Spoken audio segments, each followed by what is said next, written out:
Early on the morning of Friday, August 9th, 1991, in a small town in south-central Arizona, a man stepped out of his home and stood quietly on the doorstep, his face turned to the east where the sun was just starting to show above the horizon.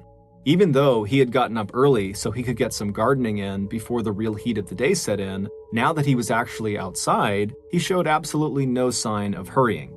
His unlined face and dark eyes were serene as he watched the first rays of light spreading over the desert that bordered one side of the property where he lived and the cotton fields that bordered the other side. Once the sun was up, the man stood with his eyes closed, still as a statue, for several more minutes, taking in the sounds of the world waking up around him.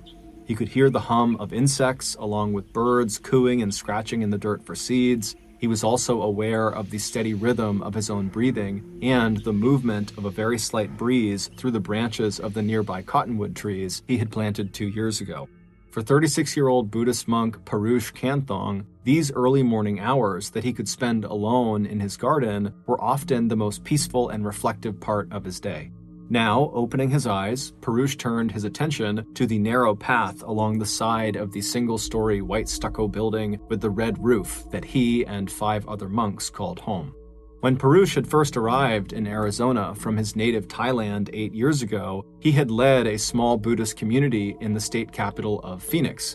But back in 1985, after the community had scraped together enough money to buy these 5 acres of rural farmland located 20 miles west of Phoenix, Parush had worked tirelessly to collect the money that allowed them to build this modest temple, which was called Wat Pram Kunaram. Since opening its doors 2 years ago, the temple had become an important site of worship for the 1,300 members of Arizona's scattered Thai Buddhist community.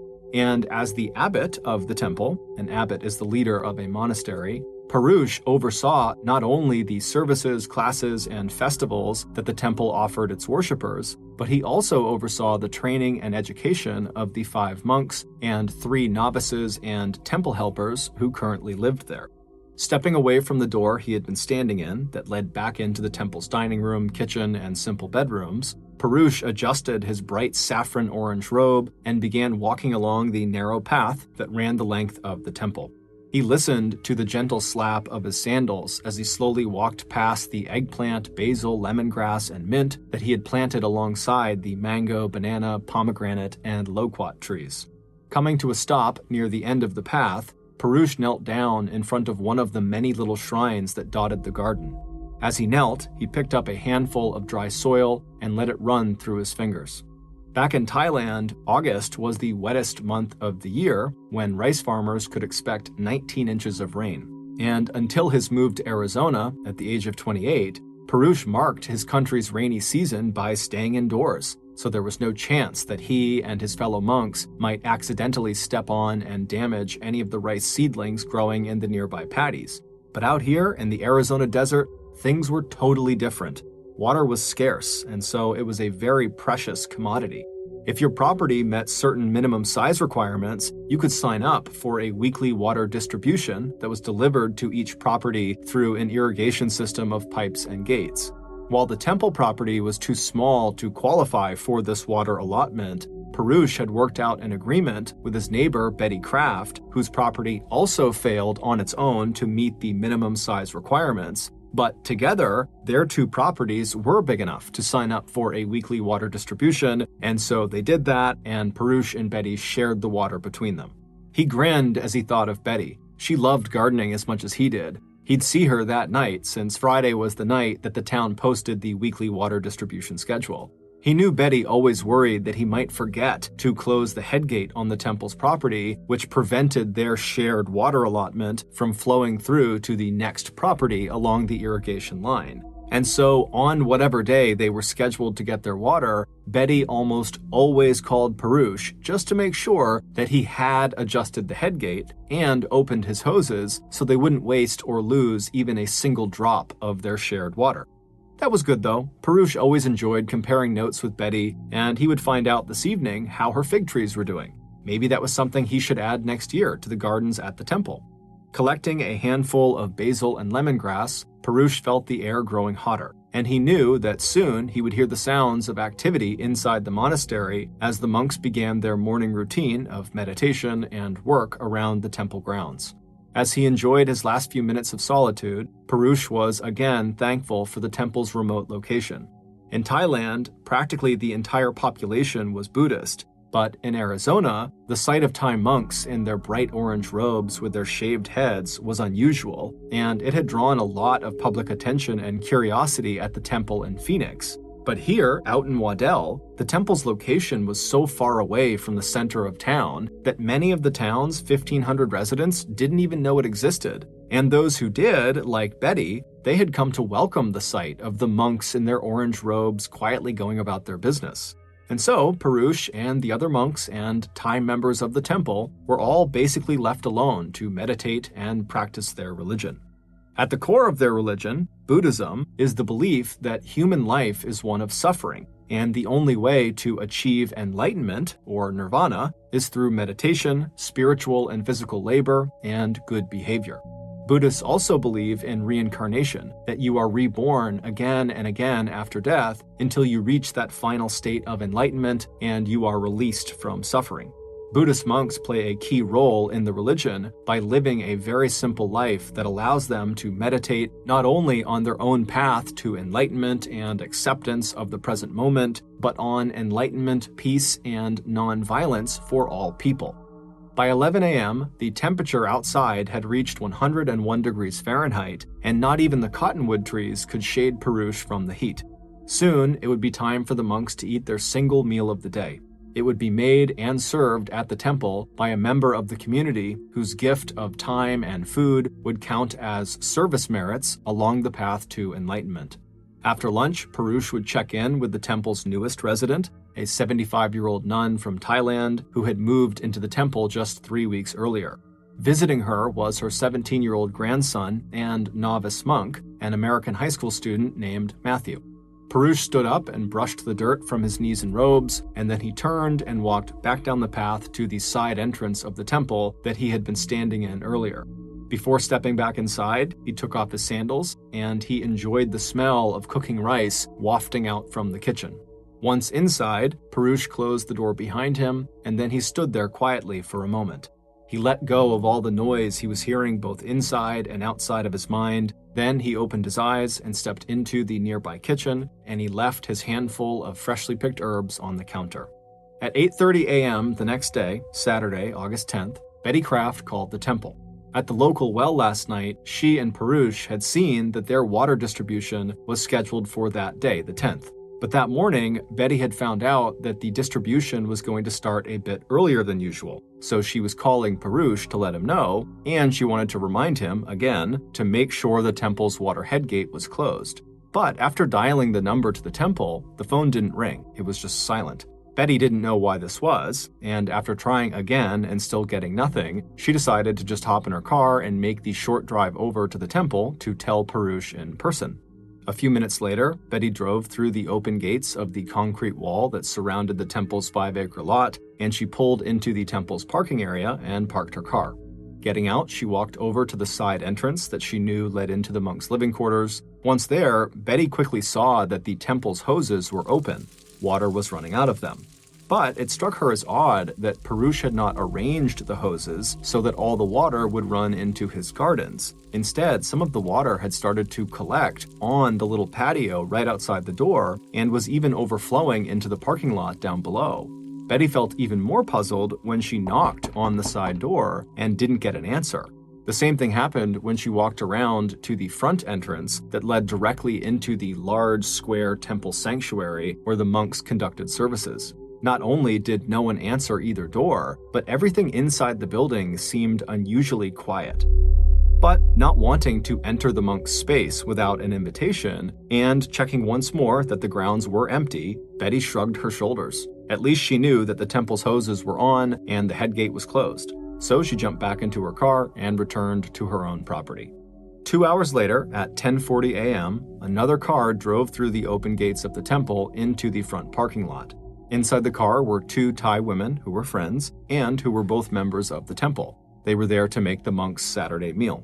When the car came to a stop, the two women looked around and noticed something strange. There was not a single person outside working in the vegetable gardens or walking on the meditation paths. The women figured there must be a reason for this, so they just got out and headed for the front door of the temple. But before they could reach the door, they had to walk around this large puddle of water that had formed in front of the temple from all of the water pouring out of the open hoses. The women wondered why the hoses had not been adjusted to aim in other directions, but ultimately they ignored the growing puddle, and one of the women reached out and grabbed the front door handle, but when she pulled it, she saw it was locked. This was now the third irregularity that the two women had spotted in the span of just a couple of minutes. 51-year-old Chawi Borders and her friend, Primshat Hash, were starting to get a bad feeling about what they were seeing at the temple. Something just felt off. But they quickly reminded themselves that they needed to just focus on what they were doing at the temple, not what the monks might be doing. They were there to make lunch and earn service merits. And besides, the two women agreed that the monks must just be inside studying or meditating, and as for the water and locked door, the monks must have just forgotten to turn off the irrigation system and open the front door to the sanctuary. So the two women left the front door and headed around to the unlocked side entrance. They took off their shoes outside and then stepped inside. The room they walked into was the dining room. To their left was a door that led to the kitchen. Straight in front of them was that large square temple worship area. And then to their right was a hallway that led down to 5 bedrooms that made up the monks' living quarters. The women turned left and went straight into the kitchen and got to work preparing the monks' lunch. But they hadn't been there for very long before Primshat thought she'd discovered the reason for at least some of the irregularities they had witnessed that morning. As she had walked from the kitchen back toward the side entrance to go back outside and get something from the car, she had glanced quickly down the hallway that led to the monks' 5 bedrooms, and at the front of that hallway, close to where she was a small sitting area with a couple of sofas inside. And in this sitting area, Primshat saw the monks were lying quietly on the floor between these 2 sofas. After getting what she needed from the car, Primshat returned to the kitchen and told her friend Chawi that she had just seen the monks in the sitting area and that they were either sleeping or praying. Not wanting to disturb them, the 2 women went about their meal preparation very quietly, and at some point, when Chawi thought she heard the faint ring of a phone, she immediately stepped out of the kitchen into the dining room to answer the phone before the sound could interrupt the monk's concentration or rest. But when she put the phone to her ear, she heard nothing. Thinking she must have picked up the wrong phone, as there was 2 phones in the dining room, she walked across the room to the other phone and put that phone to her ear, but this as well was silent. But as she stood there with this silent phone pressed to her ear, she looked at the first phone she had picked up, and she could tell right away that the cord connecting the receiver to the phone had been cut. Then she pulled the phone in her hand away from her ear, and she saw the same thing. The phone's cord was cut. As she realized that clearly she had not heard a phone ring because now she's seeing neither phone would work, Chawi just happened to glance at the sitting room at the front of the hallway where the monks were lying on the floor in various attitudes of prayer. And almost absently, she noticed that mixed among the colorful saffron robes that the monks wore was the long white shirt and pants worn by the elderly nun who had joined the monastery with her grandson just a few weeks ago. Chawi was suddenly very uneasy. She knew that could not possibly be right. It was absolutely forbidden that a male monk who took strict vows of celibacy would ever lie down next to a woman, let alone lie close enough that their bodies or robes would be touching. As Chawi stood there frozen, her friend Primshat stepped out into the dining room as well and began to let out this terrible wail. Because something else was horribly wrong with what the 2 women were looking at.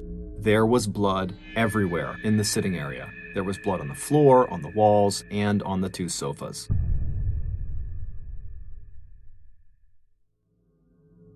It was 11:09 a.m. that Saturday morning when the emergency call came in to the dispatcher at the Maricopa County Sheriff's Department. Chawi and Primshat, who were totally hysterical, had run barefoot to the house of a neighbor who had called 911. By 11:21 a.m., the first law enforcement officer had skidded to a stop in the temple parking lot, and 3 minutes later, 4 more officers had arrived. By 11:45 a.m., the perimeter of the temple grounds had been marked off with yellow crime scene tape, and the parking lot was full of police and medical personnel. And the news had already spread like wildfire through the Buddhist community and among local, state, and national media. It was also making headlines back in Thailand because the temple was now the site of the worst mass murder in Arizona history. Inside that small sitting room, police had found 9 people, every single inhabitant of the temple, including the abbot, Purush, all of them dead. Physical evidence at the scene did not paint a complete picture, but it did allow police to establish a few theories about what happened. There had been at least 2 killers. On the carpet near the victims were 17 .22 caliber casings and 3 spent shotgun shells. A nearby storage room had been sprayed with a fire extinguisher, and in the foam on the floor, police counted 2 different size sets of footprints made by people wearing combat-style boots. These small monastic cubicles where the monks slept had been ransacked and vandalized. The sleeping mats had been pulled off of the wooden bed frames, and what little furniture there was had been broken and knocked to the ground. Police were also able to determine that the killers had found the temple safe, but they had not been able to open it. What puzzled investigators was the fact that the temple's worship area, which was that large square room not far from the sitting area where the bodies had been found, appeared to be untouched, despite the fact that in the worship area, right near the altar, was a visible money tree with at least 20 bills still clipped to the branches. So if this had been a robbery, why didn't the robbers take those bills?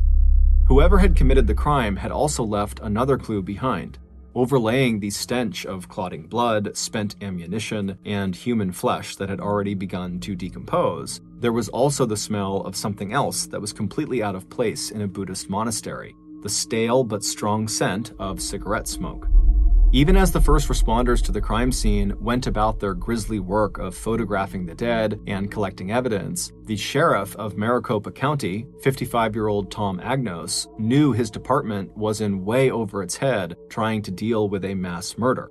So he immediately began the process of pulling together a multi-agency task force to help investigate the crime, process the crime scene, and collect and analyze any forensic evidence. But before the police could even write up their preliminary crime scene report, and just hours after the bodies had been discovered, along with the media, hundreds of members of the Asian community in and around Phoenix were gathering outside the temple wall. In the 101-degree Fahrenheit heat, reporters had already begun to broadcast and air interviews, putting forward wildly different and competing theories about possible motives for the killings. Some reports speculated that the murders were a robbery or a hate crime directed at the Asian and Buddhist communities. Others speculated that the killings were gang-related or drug-related, that maybe the temple itself or some of the monks or temple residents had direct connections to the growing trade in heroin coming out of Thailand into the United States.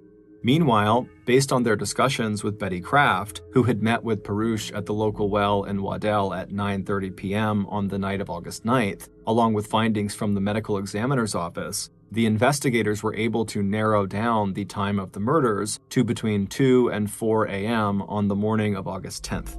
But despite all the evidence of violence and destruction left at the crime scene, by August 12th, 2 days after the mass murder, the best lead that investigators had was just a report of a red SUV, a Ford Bronco with a white stripe, that had been seen by several different witnesses driving away from the area where the temple was located around the time that the murders were likely to have been committed. Over the next few weeks, more than 60 law enforcement personnel would follow up on more than 500 leads, including that report of the red Ford Bronco, but none of those leads would pan out. Officers dug into the private lives of the 9 victims, but they just could not come up with any person or group who might have wanted one of them or all of them dead. Members of the Asian community had raised a $10,000 reward for information leading to the killers, but no one had come forward with anything useful. But almost exactly 1 month after the murders, the task force would receive what they believed was their first real break in the case. On Monday, September 10th, police in Tucson, Arizona, called the Special Task Force headquarters in Phoenix, saying they had just gotten a tip related to the mass murder. The tip had come in that morning from a 24-year-old patient at the Tucson Psychiatric Institute who had checked himself into the facility after attempting suicide. The patient, who gave police several false names before giving them his real name, Michael Lawrence McGraw, was known in his hometown neighborhood of South Tucson by yet another name, Crazy Mike. He told Tucson police that he had something to say about, quote, some kind of murders that happened in Phoenix at the Buddhist temple. As soon as they got this tip, investigators drove to Tucson and went through the administrative process of getting Mike released from the psychiatric hospital so they could drive him back to Phoenix for questioning. Once that was done and Crazy Mike was in Phoenix, investigators at the task force headquarters spent the next 3 days questioning him during interrogations that sometimes lasted longer than 12 hours at a stretch. Between sessions, Mike was taken to a 4-star Sheraton hotel and treated to room service, but he was never allowed to sleep for more than a few hours at a stretch, and he did not have a lawyer with him for the interrogations. Eventually, Crazy Mike confessed to the temple murders, although audio recordings of the interrogation showed that Mike needed and got a lot of help from his interrogators before he actually got the details of the crime straight. On September 13th, 3 days after Mike had been brought in for questioning, police had arrested 4 other men from Tucson that Mike had said were also involved in the killings. All 4 of the accused were acquaintances of Mike, and all 4 were subjected to the same interrogation techniques that detectives had employed when they had questioned Mike. And 3 of the 4 men confessed to the murders and were immediately charged with multiple homicides. The 4th man had a solid alibi and just refused to yield to what the courts would later describe as questionable interrogation techniques by the task force. But by late September, the case against the so-called Tucson 4, which was Crazy Mike and the 3 other men who confessed, quickly fell apart. Each of the suspects recanted their confessions, saying they were, quote, coerced by investigators who frightened them, gave them details about the case, and told them that their friends had already implicated them in the crime, end quote. Not only were investigators back to square one, but the botched interrogations of the Tucson 4 had resulted in public outcry and criticism of the police and caused divisions inside of the task force, which now numbered more than 200 people. The real first break in the Waddell Temple massacre would not come until October 24th, 6 weeks after the killings. And that break was actually based on a lead that the police had gotten 1 month earlier on September 21st and had just failed to follow up on. It would turn out that on the same day that Crazy Mike phoned the Tucson Police Department on September 21st, saying he had information about the murders, investigators for the Special Task Force had also received a tip from the Office of Special Investigations at the Luke Air Force Base. Luke Air Force Base is located about 6 miles east of the Waddell Temple. The Office of Special Investigations, which is the name of the military police unit that provides law enforcement on the base, had notified the task force that they had picked up a weapon from someone driving on base, and the weapon matched the description of the one used in the Temple massacre.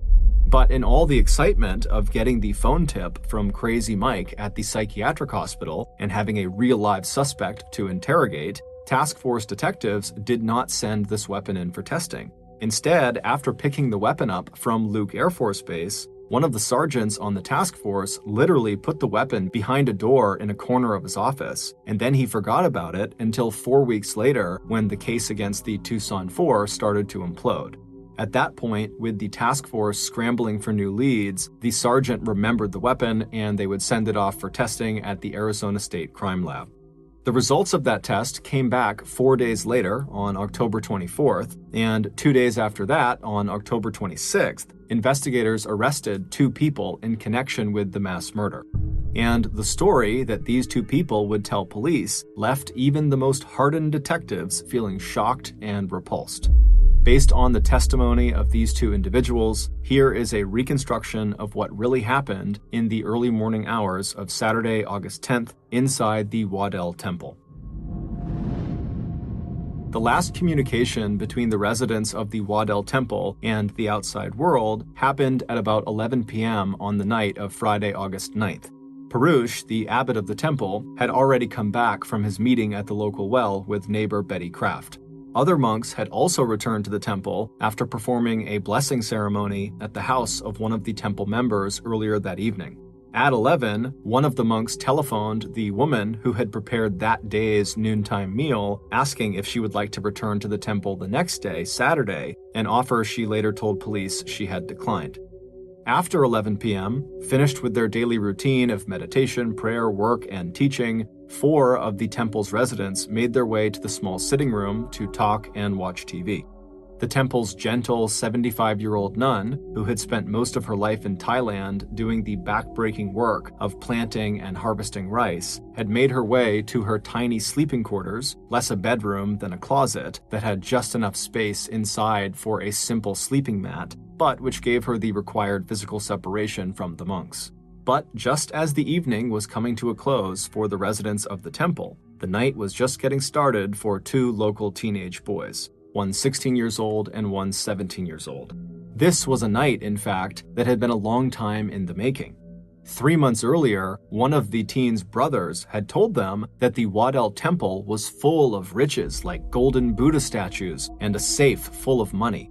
And this brother would know because he had actually spent 6 weeks that summer living in the temple as a novice monk. And so the 16-year-old and the 17-year-old became obsessed with this temple and these riches. But as they thought more and more about robbing the temple, they realized they weren't just interested in the money. They were also interested in treating this robbery like it was a full-scale military operation. And they both agreed that for this military operation to be successful, they would have to pull it off without leaving any witnesses. So back in June of 1991, while Parush and his fellow monks were out in the temple gardens just starting to plant melons, basil, corn, and sweet potatoes, the 2 teens started preparing for their robbery/war game. Both of the boys had fathers who worked at the nearby Luke Air Force Base, so the boys went to the base store and over a period of time bought the gear they needed. Boots, camouflage hats, scarves, military belts and goggles, battle harnesses, and military knives and flashlights. Getting the weapons wasn't hard either. The 16-year-old boy had access to his father's 20-gauge pump-action shotgun that he loaded up with birdshot. When you fire birdshot, it's like firing a cluster of small metal BBs all at once. And the 17-year-old would borrow a .22 caliber rifle from an unsuspecting acquaintance. By late summer, after weeks of talk and planning, the 2 teen boys had settled on a date. They'd arrive at the temple late on the night of Friday, August 9th, when they knew all the monks would be inside the temple. So just before midnight on that Friday night, the 2 boys, dressed in their full military outfits and driving an older model Mustang, turned off the car headlights as they rolled through the open gates of the temple and parked the car in the far corner of the parking lot.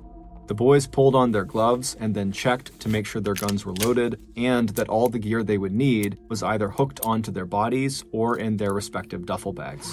Then, after nodding to one another, they put their big goggles over their eyes, pulled their hats down tight over their foreheads, and pulled their scarves up around their nose and mouths.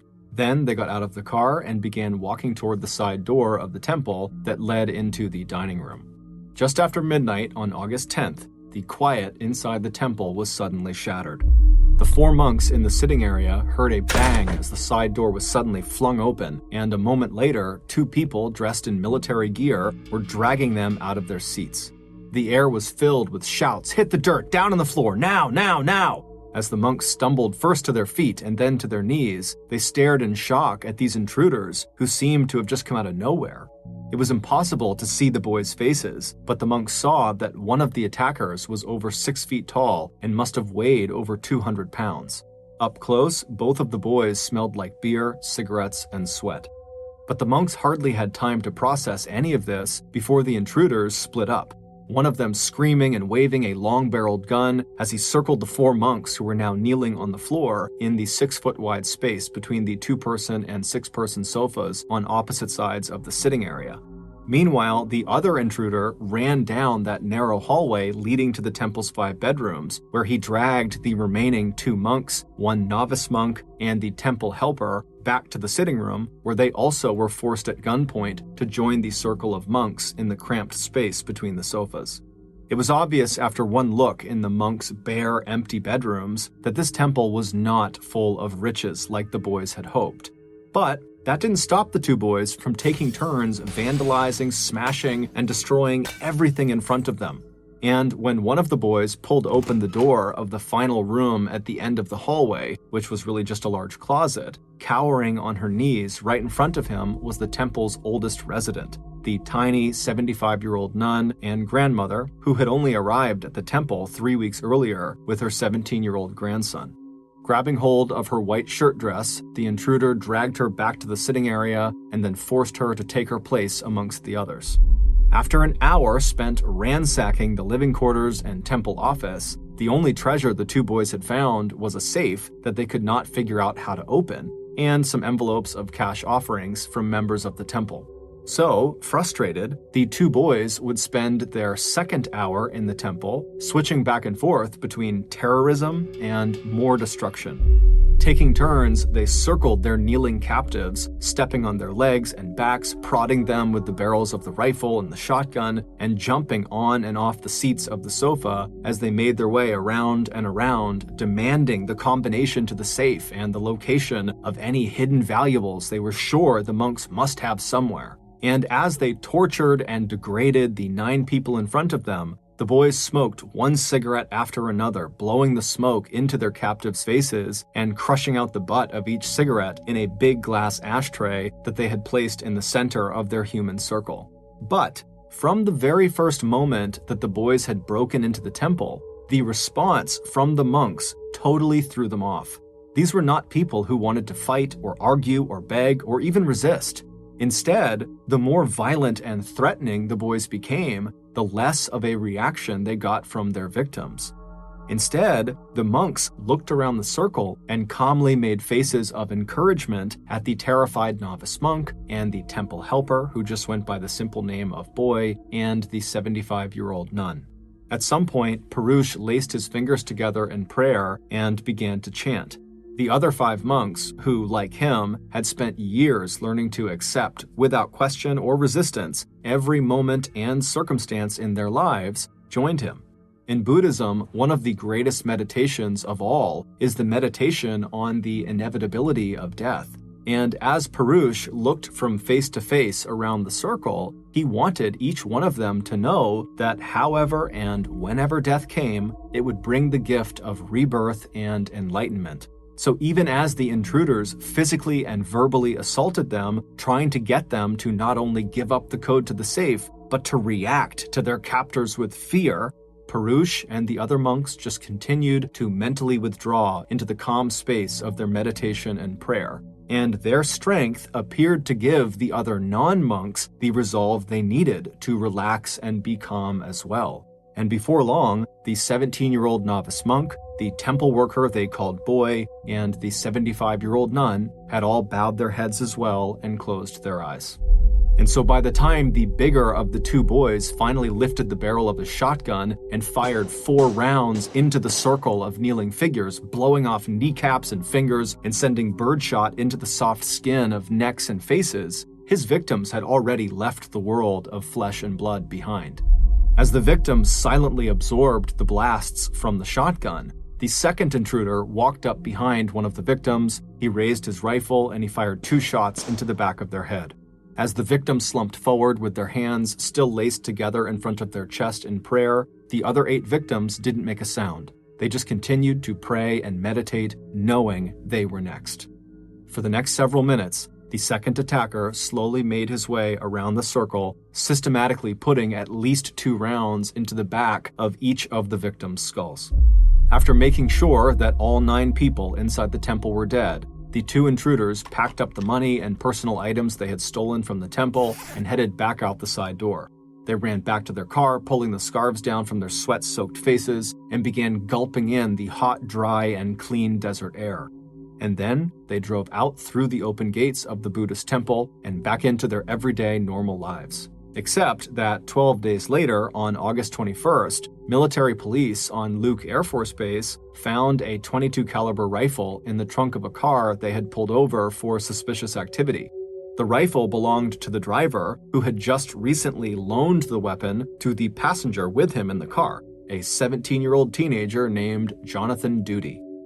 It wasn't until 1 month later, September 20th, that the police report describing the traffic stop and the weapon would find its way to the task force investigating the mass murder, and it would be 4 weeks after that before members of the task force would finally get around to having that weapon tested and find that it was the murder weapon used in the Temple massacre. Once those results came back in, it would take 2 days for task force investigators to track the rifle back to 17-year-old Jonathan Duty and to his accomplice, a 16-year-old named Alex Garcia, who was 6 foot 3 inches tall and who weighed 220 pounds. Alex was the first to confess to the murders, saying that Jonathan was both the mastermind of the robbery and the one who walked around the ring of victims and shot them all in the head, execution style. It was also Jonathan Duty's half-brother, who had spent time as a novice monk living in the temple that summer, who had said there were riches inside of the temple. When the boys were asked why they committed this horrible crime, Jonathan told police he just wanted to get money to buy a car, and Alex told police he wanted, quote, walk-around money that would impress the girls. As for why they had killed everyone, they said they were just following their plan to not leave any witnesses behind. Although, despite claiming to have this well-thought-out military-style robbery all planned out going into the temple, it was fairly obvious that once the boys actually got inside, violence and destruction became the focus, not the robbery. This is likely why the boys did not take that money that was just sitting in plain sight near the altar in the worship room. At the end of the attack, Jonathan and Alex had left the temple with just under $2,800, 2 stereos, 6 cheap cameras, a low-end video recorder, a pair of binoculars, and a handheld bullhorn. In addition to their confessions, forensic analysis of the shoe prints and the saliva left on the cigarette butts found at the temple also conclusively linked the boys to the killing and the crime scene. After 3 different trials, both teenagers were finally convicted of multiple counts of first-degree murder and sentenced to life in prison. The Tucson 4, who were falsely accused and arrested for the murders, were released from jail on November 2nd after Jonathan and Alex said that no one aside from themselves was involved in the temple murders and robbery. In 1994, Maricopa County paid the Tucson 4 $2.8 million in damages for false arrests and defamation.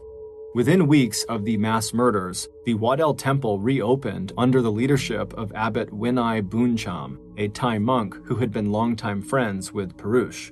Booncham said that after he had taken his friend's body back to Thailand to be cremated, Perush started appearing to Booncham in his dreams. And even though the temple did not reopen as a living and study space for monks until after serious security measures were put in place, Booncham moved into the temple immediately after the murders. When asked why he did that, Booncham said that he saw his friend, Perush, everywhere in the temple, and so he was not.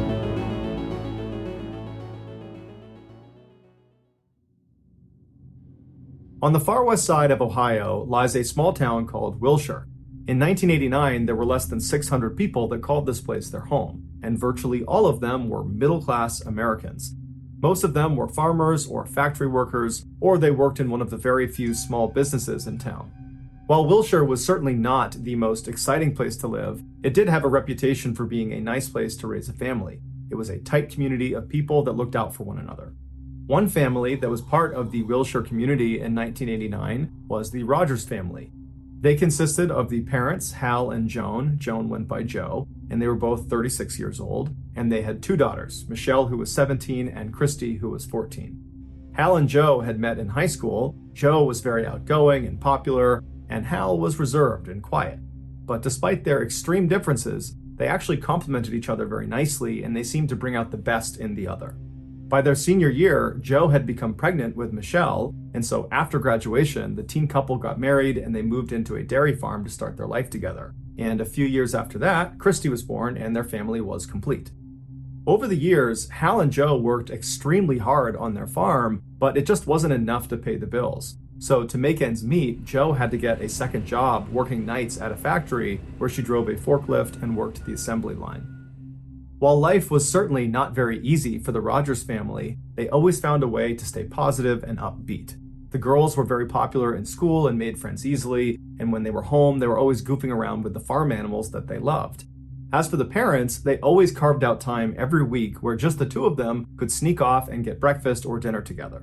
But their simple, happy way of life would be shattered later that year when it was discovered that Hal's brother, John, who actually lived with them in a trailer on their farm property, had secretly been assaulting Michelle for the past 3 years. Michelle hadn't told anyone because John had threatened to kill her, but when inappropriate pictures of her turned up inside of his trailer, his horrible secret was out. John went to jail for a very long time, but the damage he left behind was unbelievable. Michelle couldn't even talk about what happened to her. Meanwhile, Hal, her father, was just beside himself. He could not believe that right under his nose, someone was harming his daughter, and that it was his own brother doing it. He wanted to kill his brother, but his brother was in custody, so he couldn't.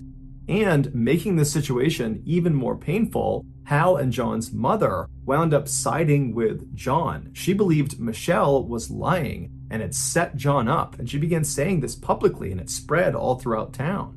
It was just an absolute tragedy through and through, and Hal and Joe had no idea how they were going to recover from it. That's when the idea of a vacation came up. Take the kids away from this farm, away from this drama, let them be kids again, let them be stress-free, even for a couple of days. It will do them an enormous amount of good. And so Hal decided he would actually stay back at the farm, and just Joe and the girls would go. It would be a girls' trip. When Joe told her daughters, they were ecstatic. They had never been on a vacation before, and in fact, neither had Joe. Joe told the girls that they needed to plan out this trip, pick the place they wanted to go, plan out the itinerary, but keep in mind they had to drive wherever this vacation was going to be, and their budget was going to be fairly tight. The girls decided on Florida, and for weeks they meticulously planned their itinerary, trying to maximize sightseeing opportunities both on the road trip and also at their destination. Finally, on May 26, 1989, the day had come for the girls to head out on their journey. They said bye to Hal, and then they loaded up into the light blue family sedan, and they were on their way.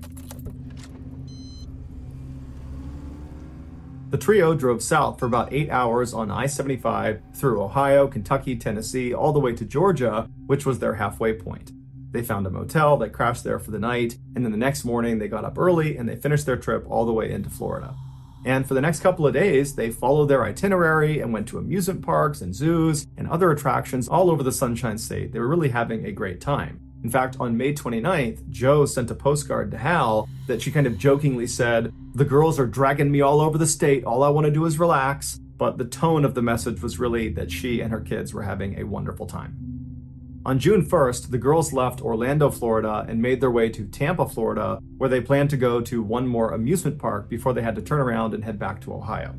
Hal had been told they would be back on June 3rd. But when June 3rd came and went and the girls did not show up in Ohio, Hal was not immediately concerned. Hal was very restrained and composed. He almost never showed any emotion. So when things didn't go to plan, he didn't panic. He just assumed that Joe and the girls had decided to stay a little bit longer. They had each other and they would be fine, and he would see them in a couple of days. But over the next couple of days, the girls did not show up and they never communicated with Hal. And so on June 6th, Hal went to the police and he reported his family missing. The police investigation was slow at first because there was a general belief that these women had decided to just stay out longer because they didn't want to come back to this dairy farm that now was home to a lot of terrible memories after this revelation about their uncle. But 2 days after Hal went to police, everything changed. That morning, a motel maid in Tampa, Florida, noticed something odd about room 251. She had cleaned it earlier in the week and had made the beds and put the towels up and moved the occupants' luggage onto chairs and tables so it was nice and neat. And now she was coming back to clean it about a week later, and the room still looked exactly the way it did when she had cleaned it. The beds were still made, the towels hadn't been touched, and the luggage was positioned around the room just as she had set it up. So she tells her manager, who thought it was strange enough that he called the police and told them about it. The police in Tampa went out to this motel, and they discovered that room 251 was registered to missing people: Joan Rogers and her 2 daughters, Michelle and Christy. The motel manager told police that the trio had checked in on June 1st, but after that, no one had seen them. The police searched their room, and they found their camera, and the final 2 pictures that had been taken were taken inside this motel room.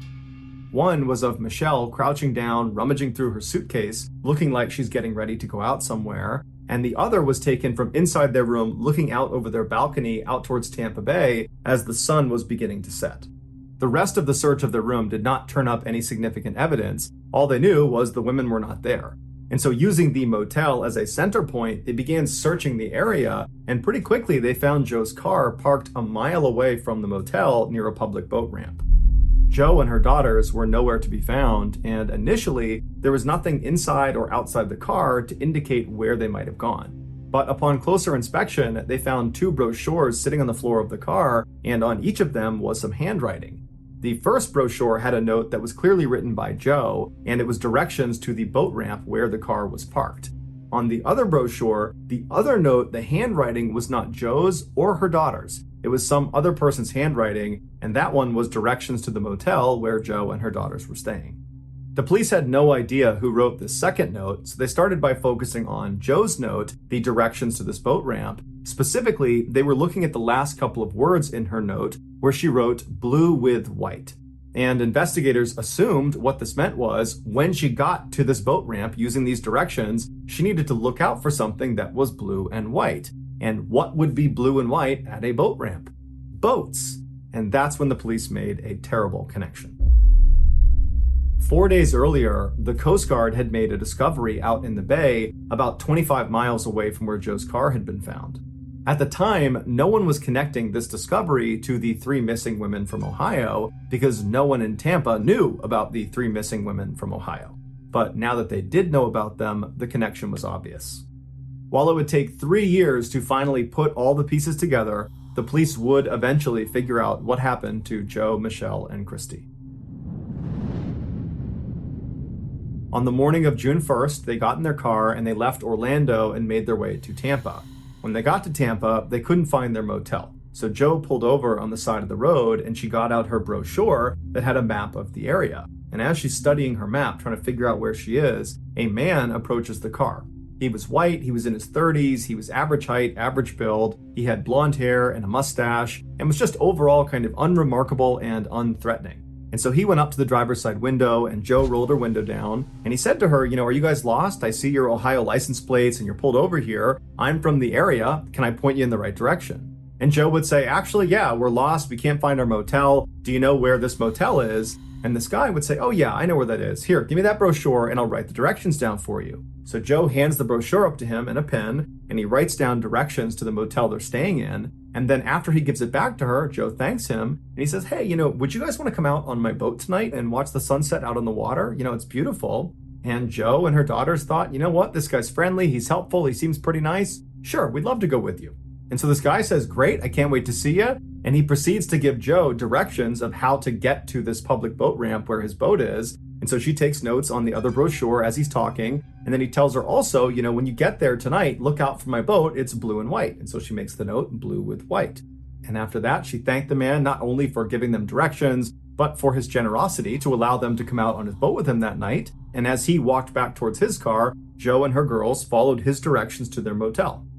They got there around 12:30 p.m., they checked in, and then after that, it's not really clear how they spent their afternoon. Whether they went to the beach or a park or something like that, we don't know. But at 7:30 p.m., they were spotted leaving the motel restaurant. And then after that, they went up to their room for a little while to get ready for their trip out on this boat with their new friend. And as they were getting ready, putting their bathing suits on and shorts and jackets, Joe or Christy got out the camera and they took a picture of Michelle as she was crouched down getting ready. And they also took a picture of their view from the balcony out over the bay as the sun was starting to go down.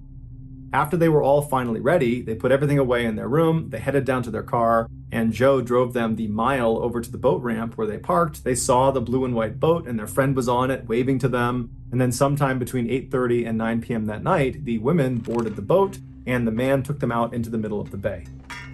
Exactly what happened out on that boat, out on the water, is not entirely clear. But what we do know for sure is that at some point, their new acquaintance turned on them. And he almost definitely assaulted all 3 of them. And then after he was done, he tied them all up. He tied their ankles together and he tied their arms together behind their back. And then he put a strip of duct tape over all of their mouths, but he kept their eyes open. He wanted them to see what he was going to do. And then he went into his boat and he pulled out 3 30-pound cinder blocks and he set them on the deck in front of the 3 women so they could see what he had. And then he got 3 long stretches of rope, and he tied one end of each of these pieces of rope to each of the cinder blocks. And after each cinder block was securely fastened on the end of these long lines of rope, he would tie a noose on the other end of each of these lines. So there were 3 nooses and 3 cinder blocks. Then he grabbed one of the women, he stood them up, he put a noose over her neck, he tightened it down, he walked her over to the edge, and he pushed her off along with her cinder block. And so as she is struggling to stay above the water, her loved ones are in full view of her. They're watching this happen. And then at some point, she sunk below the water and didn't come up again. At that point, the man grabbed another woman, stood her up, put a noose on her neck, tightened it, and then brought her to the edge, pushed her in the water along with her cinder block. And just like before, the last woman on board the ship had to watch as her loved one struggled and eventually sunk below the surface. And then at that point, the man grabbed the last woman, he stood her up, put a noose on her neck, tightened it, and then pushed her off the edge along with the cinder block. And at some point, she too sunk below the surface and did not come up again. And at this point, the man just turned around and drove back to shore like nothing had ever happened. On June 4th, so 3 days after the 3 women were killed, because of decomposition, their bodies had bloated and they floated to the surface. The Coast Guard was alerted to their position, they pulled them out of the water, but because of their extreme decomposition at this point, because of the warm water, they weren't able to ID them. During their autopsy, they found water in each of their lungs, which confirmed they were alive when they were thrown in the water. A few days later, when Joe's car and those notes inside of the car were located near the boat ramp, and the police began to speculate that she, along with her daughters, must have boarded a boat before they disappeared, that was when they made the connection that unfortunately, these 3 missing women are probably the 3 unidentified bodies that had been found in the bay a few days earlier. So on the day they make this connection, the police call Hal back in Ohio, and they request the dental records of his wife and his daughters. And those records would confirm his worst nightmare. His entire family was gone. The man who killed his family was a guy named Oba Chandler, who was a suspected serial killer who liked to brag about his date with 3 women. In 1994, he was found guilty of murdering all 3 of the Rogers women, but he never took responsibility, nor did he show any remorse. For nearly 2 decades, Oba sat on death row, and not once did he get a visit from a friend or a family member. Nobody wanted to see this guy. And then finally, a little after 4 p.m. on November 17th, 2011, so roughly 22 years after Oba had murdered the Rogers women, he was led into the execution chamber inside of Florida State Prison. After he was strapped down to the gurney, a curtain was slid aside so the witnesses of the execution could see him. And then at 4:08 p.m., Hal Rogers watched calmly from the front row as the man who ruined his life, Oba Chandler, was put to death by lethal injection.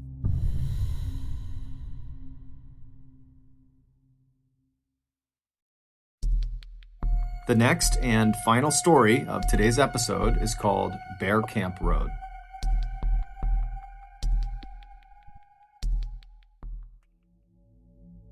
In 1996, 21-year-old Katie Fleming was studying French at the University of Oregon. That summer, she was invited to go on a camping trip with some very close friends and some people she had not met before. Their destination was this beautiful spot along the Sierra Nevada mountain range in California, but as soon as they got there, Katie did not take in any of the beautiful scenery. Instead, she fixated solely on 25-year-old James Kim, who was one of those people she had not met before that was going on this trip. And for the people that were on this trip, they would say James and Katie immediately just fell in love with each other. And for the duration of this trip, they were inseparable. And then when they got back from this trip, James would actually move from Seattle to Oregon to be with Katie. And then after Katie graduated from college, the two got married in Las Vegas and then settled in San Francisco. James, who loved technology and always had, was quickly hired by a tech company to try out new technology and then write a review for the average consumer. Basically, James got paid to play with toys, and so he loved his job. The couple also opened 2 boutique stores in San Francisco. One was an apothecary and the other sold eccentric clothing, and those 2 shops were managed by Katie full-time. By 2006, the Kim family had become very successful financially, and they had grown in size. They had a 4-year-old daughter named Penelope and a 7-month-old daughter named Sabine. Katie and James both adored their kids, but James especially was known for blowing off virtually everything and anyone to be with his daughters.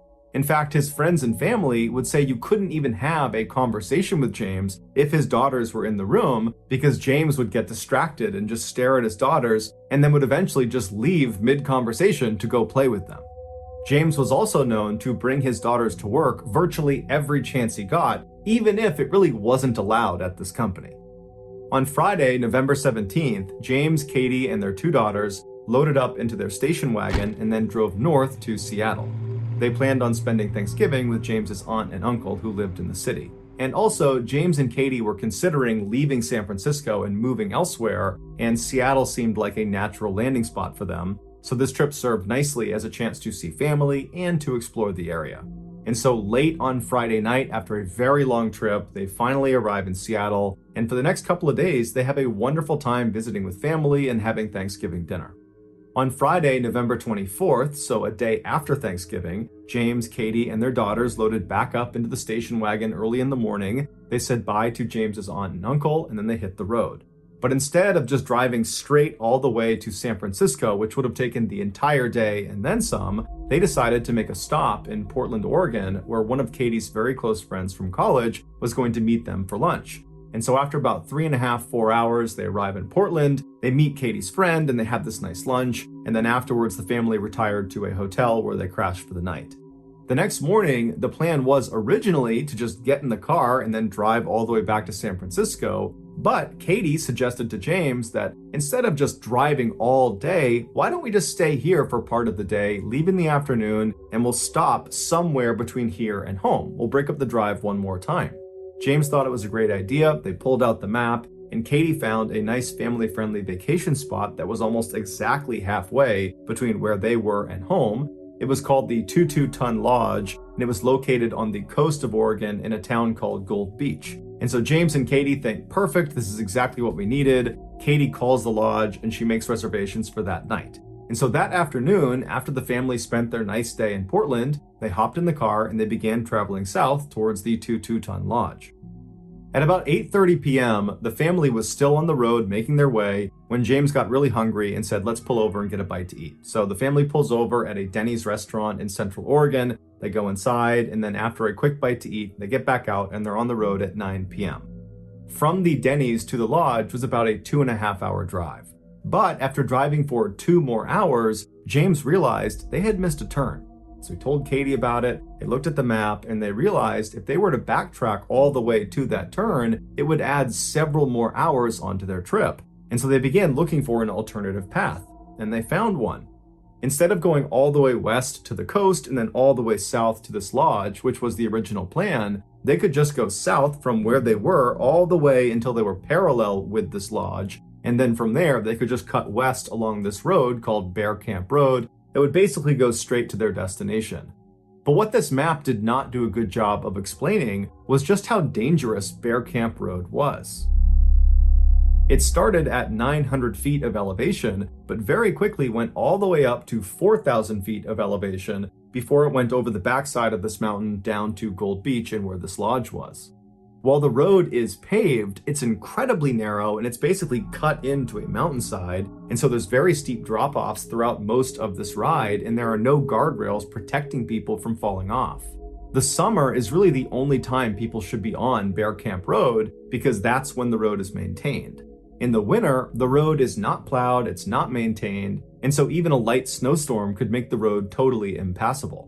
And the road cuts through a very remote section of Oregon where there's just not many people around. So if you get in trouble out there, you're probably on your own.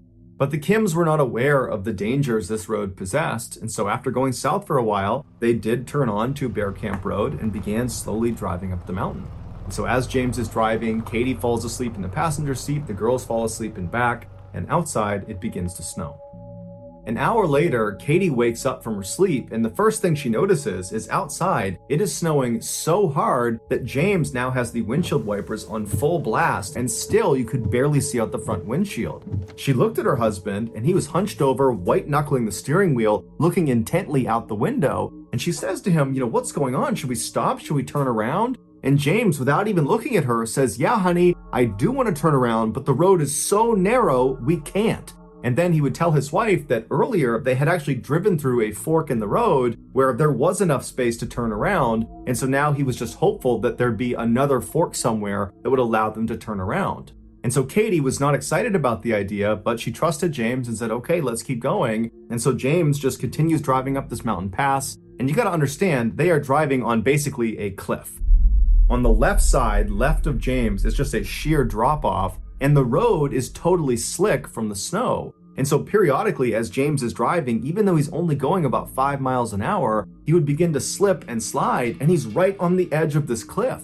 And so it was a very, very stressful ride. And after several more miles of this, they were not reaching any turnaround. In fact, they would have to periodically stop on inclines, put up the emergency brake, and one of them would have to get out and clear branches and rocks out of this tiny little road to continue onward. And so finally, Katie says to James, you gotta stop, you gotta back out of here. That's our only choice right now. And so James put the car in reverse, and he opens his car door so he can look down at the edge of this cliff to make sure he doesn't accidentally veer off of it. And so very slowly, without even applying the gas, he began going in reverse, making sure he didn't go off the cliff. And for hours and hours they did this. This must have been so stressful. But finally, they make it to this fork in the road that James had seen much earlier, and they're able to make a decision. They had two paths they could take. They could turn around completely and drive nose out along the path they came in on all the way to the highway, but that was a very far drive, and they knew that road was treacherous and there was a cliff drop off, and it was really just as dangerous as what they had been on, and they really were not keen to be on that road considering the weather. Or they could turn left and go down the mountain on this path that was way wider than the paths they were on. It was like this huge road, and it looked like it went straight to the bottom of the mountain.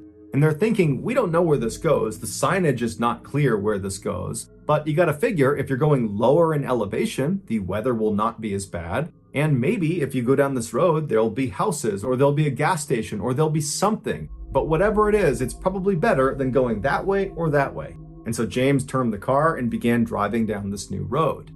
Unfortunately, this was the worst choice they could have made. This road they were now on was this long, winding dead end that was used by loggers in the summer. Now, normally, this mistake by the Kim family would have been caught because there was supposed to be a big yellow gate that sat across this road just a little ways past this fork, blocking all traffic from proceeding any further. But vandals had recently come up and cut the lock on this gate, swung it open, and then locked it open. So the gate is completely off the road. And so as the Kims drove past where they normally would have been stopped, they didn't even see a gate. There was no gate anywhere. And so they just kept on driving. And from where this gate should have been, the road went from paved to dirt and full of potholes, and it narrowed considerably. The couple drove for 15 miles on this very tight, winding road that once again was on a cliffside until finally they reached another fork in the road where they could either go right or they could go straight, but there was no sign telling them which way led to what. And so James stopped the car right in the middle of this intersection, and he and Katie look at each other and they know they're in trouble. So they get their phones out and they try calling for help, but they have no service. And so as they're struggling to place calls, one of them realizes it's no longer snowing. It's actually raining, and a lot of the snow on the ground seems to be getting washed away. And so after not being able to place calls for several minutes, they decide, you know what, it's 2 a.m, we're tired, let's sleep here, we'll leave the car running, it'll be nice and warm, and when we wake up in the morning, this rain will most likely have washed away the snow, and we can just drive out of here. And so the two are kind of relieved as they're saying this out loud that this situation is not nearly as bad as it seems. We'll be just fine. And so Katie, James, their 2 daughters, they fall asleep with the car running. It's nice and warm. And when they wake up, Katie and James realize it's gotten much, much worse. At some point in the night after they fell asleep, the temperature must have dropped again, and that rain became very heavy snow. And so all the water on the ground froze, and then almost a foot of snow fell on top of it. They were stuck. But Katie and James, they didn't panic because they remembered when they first turned onto Bear Camp Road, they had seen a plow truck parked off of the side of the road. And so to them, that meant if it snowed along Bear Camp Road, it would get plowed. And so that day, the Kims just stayed inside of their car and they ate snacks and they read books and they kept the heater on and they waited to be rescued. But over the course of that entire day, nobody came down that road. No plows, no anybody. And Katie and James continuously tried their cell phones to try to punch out and get some help, but they never had any service. Also, Katie and James continuously honked the horn in case someone was in the area that might hear them, but no one ever came to their rescue. And so by the end of that Sunday night, Katie and James were really starting to get worried because they have a 4-year-old and a 7-month-old. They cannot be out here for very much longer. But they began to tell each other that, you know what, it's Sunday, maybe the plows don't come through on Sundays. Maybe they just don't work out here on Sundays. And so tomorrow, Monday, the plows will be out here, they'll come by and they will save us. Also, Katie and James began telling each other to reassure each other that, hey, tomorrow, Monday, that's the day we were supposed to be back in San Francisco, and so people are bound to notice our absence and they will report it to police and they will come out here and they will save us. So tomorrow we are going to get found. And so Katie and James, they put their 2 daughters in their car seats and James read them some bedtime stories and then the family fell asleep. The next day, Monday, the family did a lot of the same things they did the day before. They sat in their car, they kept spirits high, they tried to use their cell phones, which didn't work. They honked their horns to get people's attention. That didn't work. They tried to ration their food, and the whole time, they're keeping their eyes up each side of this road they're on in hopes a plow comes through. But all day long, no trucks, no plows, nothing comes down this road. Meanwhile, back in San Francisco, the family's absence was noticed by a family friend, but they didn't report it to police because they figured the Kim family had just decided to stay out a little bit longer and they would be back soon. By Monday night, Katie and James were officially terrified. They were almost out of fuel in their car. They were almost out of food. In fact, to compensate for their low amount of food, Katie had begun not only breastfeeding her 7-month-old, but also began breastfeeding her 4-year-old. Also, outside of their car, bears began kind of assembling and checking them out. And at first, Katie and James would scream and yell and try to scare them off, but the bears ultimately were not that fazed by them. They were not aggressive, but it meant the family did not feel comfortable getting out of their car. And so they're in this very claustrophobic situation where they are literally trapped inside of this small car where all the windows are covered with snow and they can't go anywhere, they can't call anyone, they're running out of their supplies. I mean, this is a terrifying situation to be in. Katie and James had been really strong to this point, but around this time, they began to act scared, and their kids picked up on it, and they started acting scared and fearful. And so the parents were trying their best to calm them down and tell them everything's going to be fine and they're going to get out of here soon. But in reality, Katie and James knew that if they didn't get found soon, they were probably going to die. The next day when they woke up, which was Tuesday, again, no cars or trucks came down either road. There was no plows. The snow just continued to pile up. And the food was running unbelievably low to the point where James actually left the car and went out looking for bear droppings because there's bears all over the place now. And he would pull the berries out of their droppings. And he and Katie began eating those. But after a while, they decided that was not a good idea because they might poison themselves. Their daughters, who the day before had been acting out of fear and anxiety, were now lethargic and quiet. And the parents' response to this was to start fighting with each other about whose fault this was, when in reality, they were just totally scared about what might happen to them. Meanwhile, back in San Francisco, the family had still not been reported to police. And so that night, Tuesday night, the Kim family once again huddled up inside of their car. James read the kids' books, and then they all fell asleep. The next morning, Wednesday, they ran out of gas for their car. And so they had no way to heat themselves. And so James got the spare tire out of the back of the car and he rounded up some magazines inside of the car and he lit a fire for the family to stand around and try to warm up by. And it worked, but the fire very quickly died out and they couldn't find any wood that wasn't soaking wet to put on it. And so before long, they did not have a fire. And so all day that day, James and Katie were desperately looking up the road in hopes that a car or truck would come through. They never did. James and Katie tried their cell phones repeatedly, but they never got service. They honked their horns and they screamed out for help, but nobody heard them. And so before long, it was dark again and the family was huddled up inside of their now freezing car, and all they could hear outside was the sounds of bears marching around the area. And so I'm sure James and Katie thought to themselves, I wonder if we'll survive the night. Meanwhile, back in San Francisco, that family friend who had noticed the Kims were gone on Monday, she did go to the police on Wednesday afternoon and reported them missing. And so a search party was being organized that night, but of course the Kim family would have no way of knowing that. The next morning, Thursday, the Kim family woke up, they survived the night, But at this point, James and Katie are speaking openly about the real possibility that they all might die. In fact, Katie says to James, "You have to promise me if our 2 kids die out here, you have to kill me too." And James said he would. At this point, Katie and James do not believe a truck or a car or anything is going to drive down this road and save them. They believe their only hope of being rescued is by sending a smoke signal up into the air that a pilot might see. So they pull off all 4 tires of their car, and then they pull everything out of the car that might burn, and they stack that on the tires, and that included Penelope's prized stuffed lamb. And then once they had their big pile, they lit it on fire, and fairly quickly, a large black billowing cloud of smoke was going straight up to the sky. And for a minute, the Kim family was very optimistic that they were about to be found, that certainly someone was going to see the smoke and come find them. But unfortunately, the fire burned out very quickly, they couldn't light it again, and nobody flew overhead. And so before long, the family is once again huddled inside of their freezing cold car that night. There's bears walking around outside, they're basically out of food, their kids aren't even crying anymore, they're just silent and cold and miserable. And as they're all shivering and trying to stay warm, James realizes he needs to do something drastic or his family's going to die. And so the next morning, Friday, when they get up, James tells Katie that he had been studying the map and there is a town about 4 miles east called Galice that he believes he can get to in about 2 hours.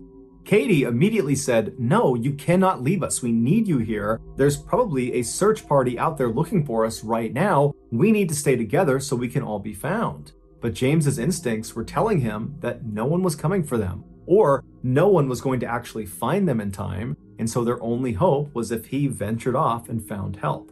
And so Katie finally reluctantly agrees to let him go because he seemed really confident. And so at 7:45 a.m. that morning, James gave his 2 daughters a big hug and a kiss, told them he loved them and he would see them soon, and then he hugged his wife and said he loved her, and then he turned around and walked up the road out of sight. At the same time, unbeknownst to the Kim family, hundreds of searchers and helicopters are all over Bear Camp Road looking for them. 2 days later, on Sunday, December 3rd, so a week after the family had originally gotten stuck, a helicopter pilot that was part of the search effort was flying around Bear Camp Road when he noticed footprints in the snow below. And he started following these footprints, and eventually the footprints kind of disappeared under some trees, and then he couldn't pick them up again. And so without that much fuel left, he decided he would just backtrack and follow the footprints back to their origin. And so he retraced these footprints for quite a while until he came to a clearing, and in the middle of the clearing was a car, and next to the car was Katie waving an umbrella back and forth. The pilot immediately knew who he was looking at, but he didn't have enough fuel to actually land and pick her and her family up.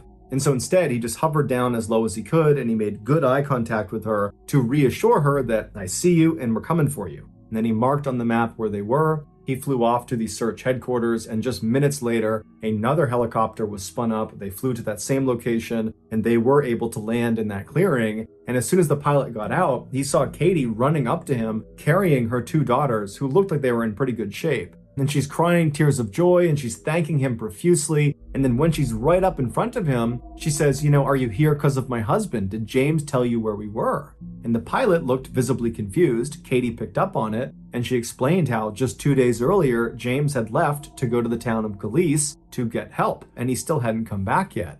And so at this point, the pilot understood what was happening, and so he looked down and he said, "No, ma'am, we still have not found James." Katie was devastated, and she cried as she and her daughters were loaded into the helicopter and airlifted out of the forest and brought to a hospital. There they would make full recoveries. Meanwhile, the search effort, which had been all over Bear Camp Road, was suddenly focused exclusively on the area around where their car was. And professional trackers were brought in to look for James's tracks, and they found them fairly quickly and began following them. James, after departing his family to go look for help, which must have been the most difficult decision he had ever made in his entire life. He loved his family more than anything, and he had to abandon them in the middle of the wilderness with no food, with no power, and he has no idea if he'll ever see them again.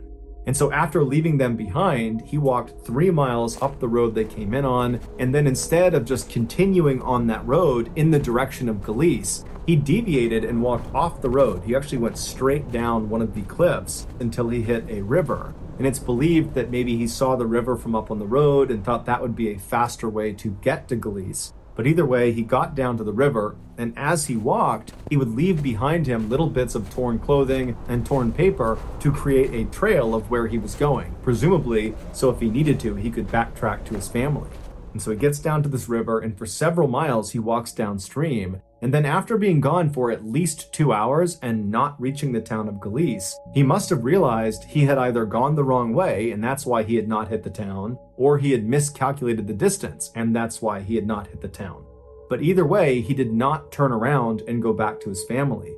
Instead, he pressed on, believing he was their only hope.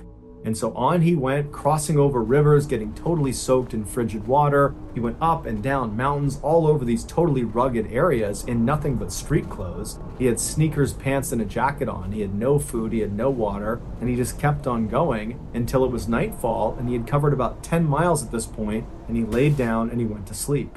And that night must have been absolutely horrible as he thought about his family that was alone in the woods somewhere. He probably wondered if they were still alive. And the temperature was in the 30s, and again, he's just in street clothes. But he survives the night, and so the next morning, that Saturday, he gets up and he's right back at it, despite the fact that he was physically wrecked at this point. But for him, he didn't care. He was doing it for his family. And so all day he hiked in and out of freezing cold streams, up and down mountains, until finally he found himself at the bottom of this deep ravine next to a river where he just fell to his knees, fell forward, and died. He had literally just kept on going, looking for help for his family until he eventually succumbed to hypothermia. James's body was located 2 days after his wife and his daughters were successfully rescued.